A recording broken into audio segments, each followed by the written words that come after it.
You're listening to the Retail Perch with Shekar and Gary Hawkins. We're going to discuss industry challenges and opportunities in grocery retail, AI, current and upcoming trends, and so much more. Hello, guys. Welcome back to the Retail Perch. I'm here again today with Gary Hawkins, CEO of Cart. Gary, you want to say hi? Hello, everyone. Thanks for joining us again. Look forward to a great conversation here. So today, it's going to be fun. It's going to be a history lesson. So we're going to be talking about the history of FMCG retail marketing, how it came to be. And of course, Gary is in a unique position. He's seen this evolve over the last 25, 30 years. You know, we thought we'll kind of take you on a journey here, look back at the retail industry and get a sense of how it's evolved. Gary, ready for my questions? Absolutely. Fantastic. So you've kind of seen and lived through the many changes that have happened here in the last 30 years, right? So if you can kind of give us a history lesson in terms of how this whole thing has evolved in retail marketing. So that's great.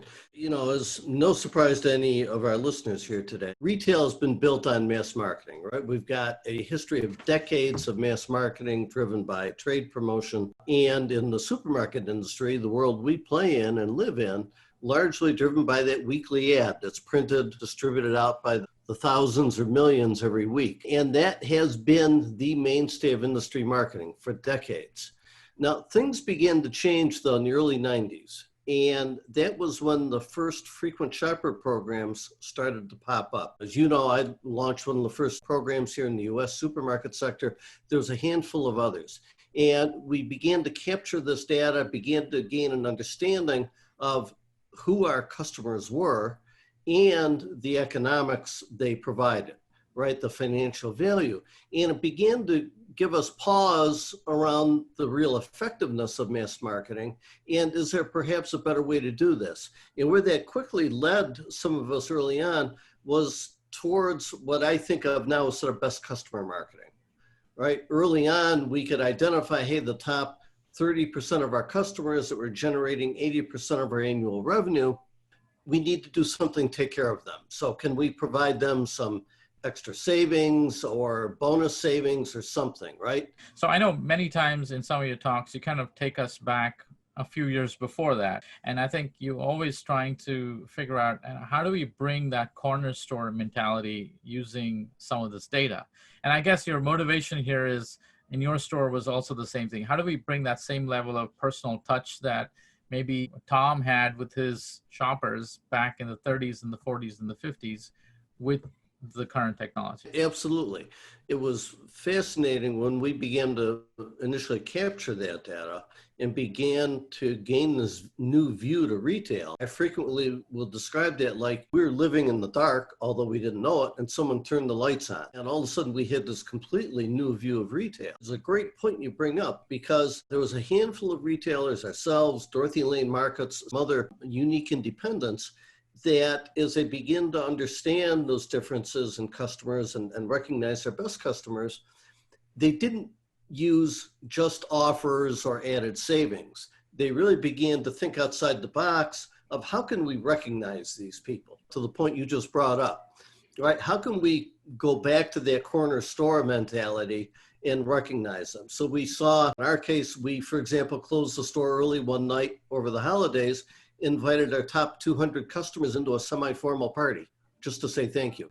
Dorothy Lane, wow. I remember 1 year for their anniversary, they took over a park in the middle of Dayton, Ohio, got some famous, I don't know if it was Beach Boys, some famous band to come in and threw a party for all their customers.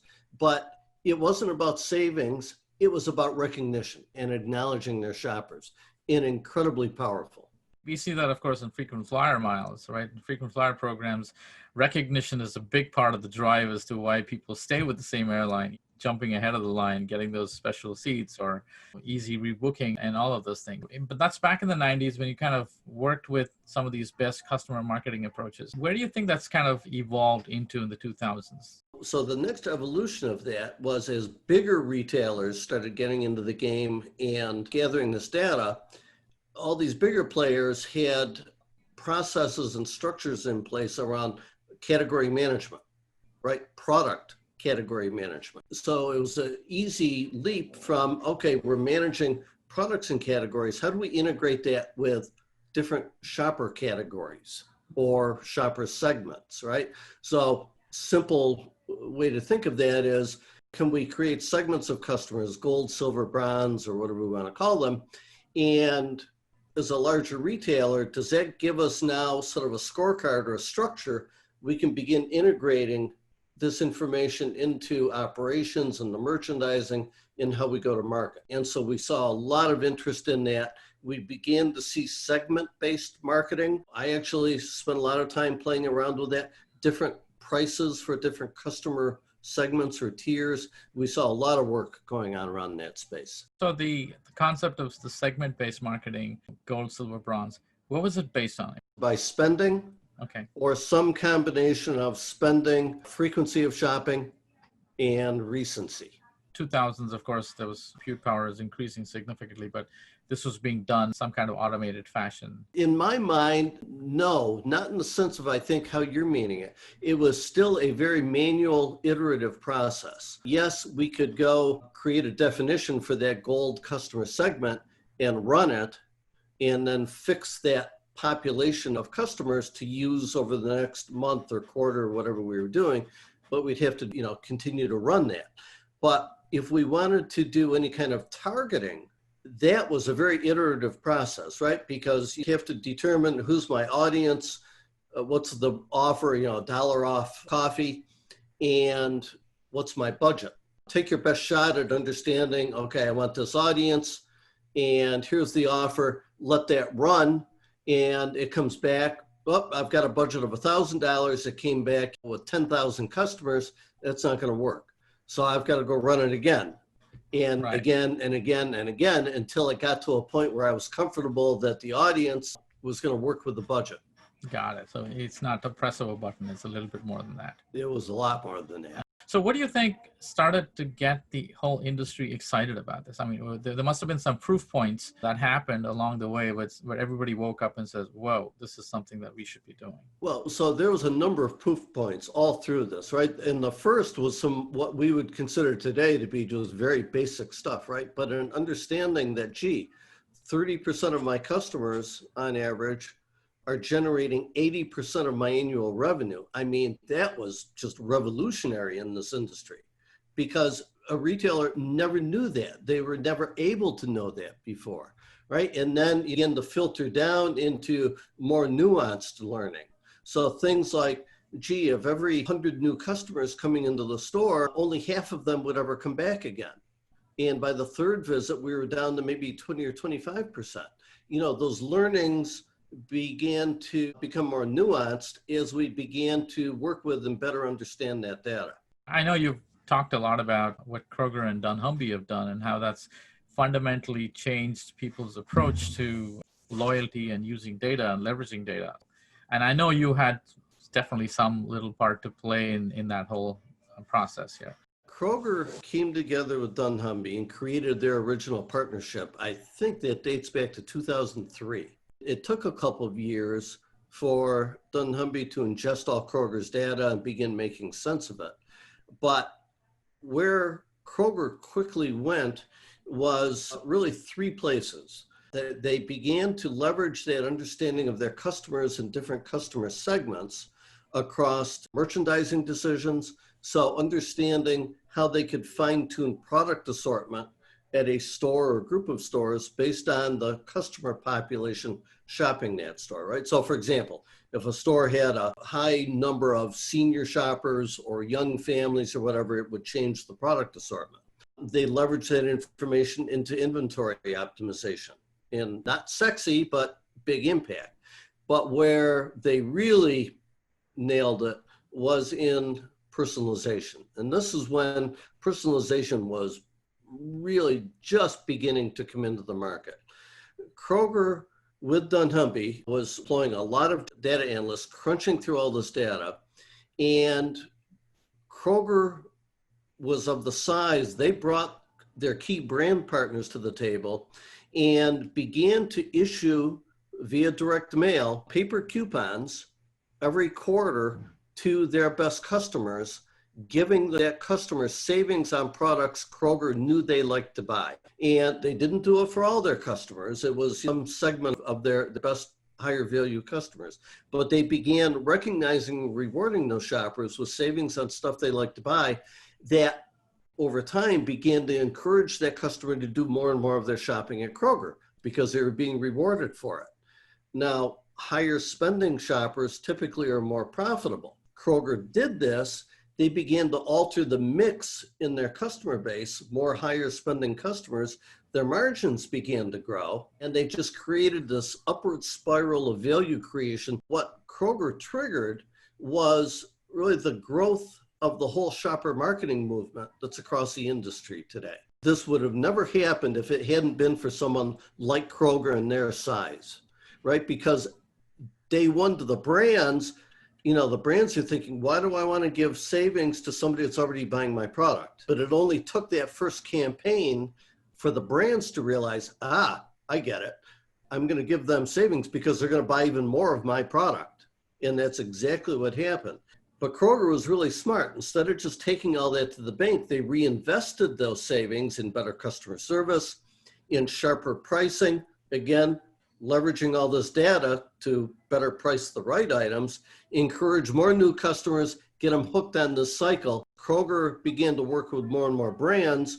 The brands were encouraged to devote a growing portion of their marketing funds away from trade promotion to shopper marketing where they could be targeted. That's still running today. That's fantastic. And obviously that must have given them some leverage with the brands in terms of negotiating deals and offers. Other retailers probably caught onto this at some point and started investing some energy and time into implementing something similar. Yes, but it took a long time. Quite honestly, it was only until the last few years that a larger number of retailers really began to understand what Kroger was doing and began to go after it. Now, that also coincides with more capabilities, more solutions out there in the marketplace, right? I think what's important for listeners to understand is the cultural change that Kroger went through to do this. They left behind decades of mass marketing, pilot high, let it fly, same deal for everybody, to a world of different promotions to different shoppers to ultimately grow lifetime value. And a massive cultural shift within the Kroger organization. That's what has been so challenging for other retailers, including some of the largest retailers, to try and accomplish. That's an incredible story. In fact, I do want to tell the listeners that in one of these series, as part of Retail Perch, we will have some people who are part of that Kroger Revolution, have them talk firsthand about their experience and how they've made this all happen. Gary, so fast forward 2010, technology has obviously exploded at that point. Cloud computing is now becoming real. And I guess some of things that took weeks to do before can now be done in days, if not less. What impact has that had from an adoption of this strategy across the industry? I think there's a couple things that have happened there. The first is, yes, the technology. Mind you, when Kroger was doing this, and even up until recently, Kroger was employing literally hundreds of data analysts to do all this, right? Massive cost. But again, someone of Kroger's scale could do this and make it work. What's happened is technology has now evolved where this kind of capabilities become almost democratized, right, through the cloud, where smaller retailers, regional retailers can access some really neat capabilities today to provide this kind of capability and experience to their shoppers. I think that even though the technology is out there today, that cultural challenge is still a big issue that many retailers need to address. The other is the industry, and particularly the brand manufacturers, need to continue to evolve how they go to market. Trade promotion is still a massive portion of their marketing spend. So what do you think is the future? Where are we going with this? I think the two places I go, I'd love to get your perspective here more from a technology viewpoint of what you see happening, where you see going, what's driving this. But from my sort of limited understanding of the technology, the two places I think this goes is towards predictive analytics. So not just, hey, here's an idea of predictively, who should get what offer, although that's very powerful. But it's this idea that marketing VP can walk into their office Monday morning and the system is surfacing things for that marketing director to focus on. So Ron walks in Monday morning, hey, here's a group of 2,500 customers that are at risk of leaving your shopping with you because of a competitor. We suggest you do this. Right.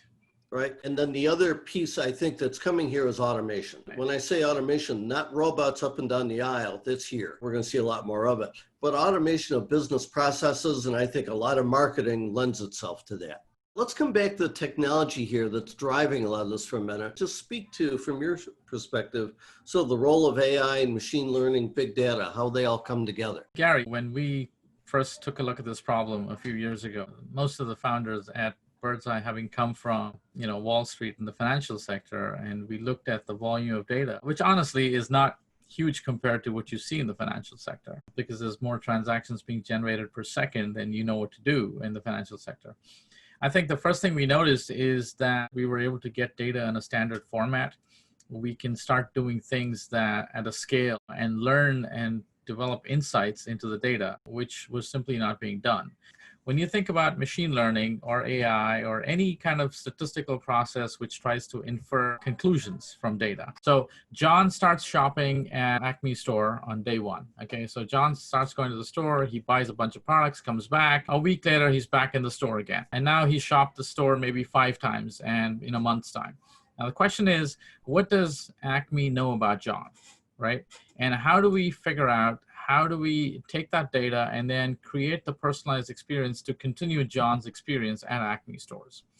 And I think the way we look at it is trying to see, can we build digital doppelgangers of the shoppers in the system so we can mimic and understand their behavior, and we can be preemptive in our offers and our communications back to the shopper. And that's really where I see AI really coming into the fold, because it's not so much about looking at past sales reports and what shoppers have done, but I think it's about trying to understand where, based on what we know about them and what's going on in the market right now and the weather tomorrow, what's seasonal, what can we offer John that's of relevance to him the following week. And I think that's really where we see the power of AI really coming in, truly almost replacing that corner store grocer and his mindset and his thinking, and providing that same level of personalization. That's really where I see this whole field from a data perspective going, Gary. I think that's a really neat analogy. Thinking of it in terms of creating almost a digital duplicate of that shopper, and then leveraging AI to try to understand behavior in that digital world. To the last point you made, using AI and some of these other tools to deliver at scale that corner grocer experience from 80 years ago. I think what would take us maybe 6 years ago to ingest data, let's say from 300 stores, 2 years worth of data for 10 million households, may have taken us a week to do 5 years ago. Something that we're able to do in a matter of minutes now. I think scale at which we're able to ingest data, process data, derive insights is getting to a point where you can literally have personalized experiences for the millions of shoppers that come to your store. I think leveraging the technology, it's a win-win, because I think for the retailer, it optimizes their operations. And I think for the shopper, it just delivers a much more superior experience and keeps them in touch with the shopper. I mean, I think we're truly entering the golden age of retail. We're able to provide experiences back to shoppers that we've only dreamed of, seen it on Minority Reports and different sci-fi movies, but that moment is coming true right now. So yep. It's pretty exciting, I think. It is, and I think where this really gets fascinating, and again, retailers need to sort of open up, I think, how they think about this whole space. It's not just about offers or promotions to that customer. That's a small piece of it. Right. And I don't want to trivialize it, but it's somewhat straightforward to understand who the loyal Coke buyer is or who likes Tide detergent. Right. But it's when we can open this up to gain insight to what shoppers are going to best respond to, maybe recognition or to different services or privileges, or even other content, right? Maybe that recipe for a certain dinner that's diabetic friendly for somebody with kidney disease is far more powerful than saving 50 cents on a product. Oh, absolutely. Because of the capabilities that are available in technology, people are starting to look at, can we truly help improve the shopping experience? A lot of people, when they think about a trip to the grocery store, they're really thinking about, what am I going to cook for the week? right? Previously, it was probably difficult to help the shopper do that. But I think there are platforms that I see coming around, shoppable recipe platforms, smart suggestions, real-time recommendations, and e-commerce, all of that coming together to really create an incredibly powerful shopping experience, and which is realistic even for what I think smaller chains to adopt now, because the technology is becoming more affordable and easier to operate. You really don't need the technology and the talent in-house to do it. A lot of this is cloud powered. So I think for retailers, it can be daunting to think of all these tech terms that get thrown around, the buzzwords that get thrown around, and you think that you have to have a lot of infrastructure in-house and talent in-house to really have access to this technology. But I would really encourage a lot of retailers to kind of keep an open mind and just go and explore. And it's really not that difficult once you get your head around it, because a lot of technology today has been simplified so that it can be used easily.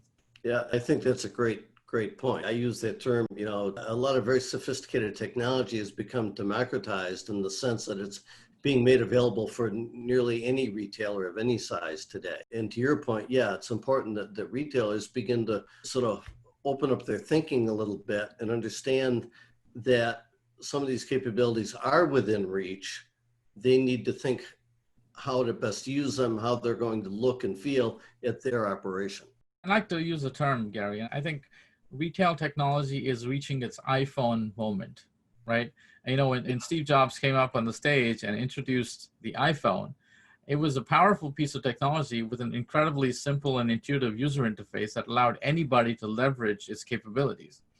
And I think we're getting there with retail technology. We're coming close to that iPhone moment where anybody can pick up the piece of technology and use it in a way that best benefits them. Completely agree. And I think that you can even carry that analogy a step further into almost the app store idea, right? A growing number of solutions are available through the cloud, and all you have to do is provide this data stream or that data stream, turn it on, and off you go. You probably see a number of technologies that are coming out there that are using AI in all kinds of ways, from scanning the stores with robots to inventory to e-commerce to personalization, all kinds of things. Like we said, I think in the previous episode, there's just plenty of opportunities here for startups to come in and innovate and provide new experiences. So what do you see as the future? Where are we going in the immediate future? I know we're kind of in crazy times right now. For a retailer to really join that journey of personalization and personalized marketing, how important do you think it is? I mean, if they stay on the same course, are they going to become roadkill? I mean, I know it's a dangerous word to use, but is there a real danger to not adapting to technology and trends? I certainly think there is. I think that danger now, the risk isn't from your competing retailers. That risk is now being driven by your shoppers' expectations. Shoppers today are living in a world of Amazon recommendations, personalization from online digital merchants. They are increasingly looking for that, even demanding that from the more traditional brick and mortar merchants that they've shopped with. And I think, as we've seen in a lot of other areas, that the whole COVID crisis has accelerated a lot of things here, certainly online shopping and grocery, but it's also accelerated digital engagement. I'm talking with a lot of retailers that are understanding this. They see the importance of needing digital communications with their shoppers. People don't want to pick up their printed weekly ad anymore. And a growing number of them are understanding that if they want to be digital, they've got to be relevant. They've got to provide that personalization and provide something meaningful to their shopper. Yeah, great stuff, Gary. I want to remind our shoppers that in the coming episodes, we're going to be bringing on some guests here who can speak to specific solutions, challenges. What we really wanted to do is kind of set a foundation of history of how we got to where we got to. And then we'll start looking at some of these opportunities, trends, and challenges, and how retailers and innovators have addressed some of these things. So, Gary, from my vantage point that I see at the retail perch, I see the next 10 years of retail to be really, really exciting. And I think it's going to be fantastic for the shoppers, and retailers are going to get access to tools that they never thought they would be able to use, just like who thought they'd be able to use a complicated piece of machine like an iPhone without a manual, right? So that moment is coming, and I think it's just super exciting. And I know you've always been very optimistic about what technology can do for retail. I agree with you. I don't even think it's the next decade. I think we are really on the threshold or that tipping point of a lot of things happening, and they're going to happen very quickly here. I do remain optimistic that many retailers can access this technology today and be creative in how they use it and go to market. At the end of the day, no matter what technology you've got, retail comes back to that one constant, and that's the customer. So the question is, how can a retailer leverage and make best use of all this innovation and capability to serve their customers? That's so true. All right. Fantastic. Well, Gary, it's been fantastic chatting with you. Talk to you guys again soon. Again, thanks, Gary, and you guys have a great day. Make sure to join us every Monday and connect with us at The Retail Perch on Instagram and Facebook. And if you have any questions, feel free to email us at theretailperch@birdseye.com. Until next time, this is Shekar. And this is Gary, signing off.